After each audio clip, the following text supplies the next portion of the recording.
So I'm really excited. I was at HFMA last year, and the turnout here this year is like double of what it was last year. So it's great to see everybody back out again.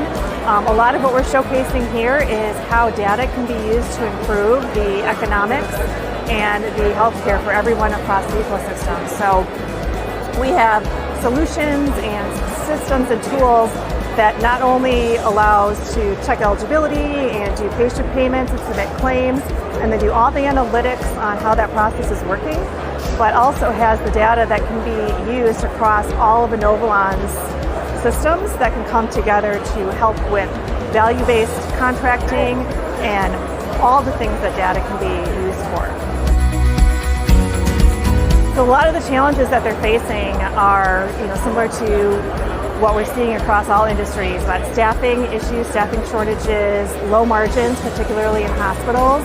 And what data allows you to do is go back and look at your processes. So as you're submitting claims or you're issuing bills to patients for their co-pays or their deductibles, to see where in the process things are breaking down and where you can do more efficiencies, or which payers might be slow to pay, or which payers might not have the first pass rate that you're looking for you can meet, and then you can go back in through the systems and retrain your team and update processes to really make it more effective and improve that cash flow.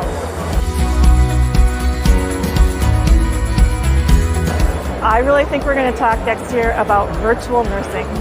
Having a command center with nurses that can potentially be working from home or do 80% of providing patient care from a centralized location, and having the on-hands experience happening through other means to really help. So data comes into play with that too. There's a lot of data that needs to be managed, looked at, analyzed, and supported to do that. So I do see the potential for virtual nursing.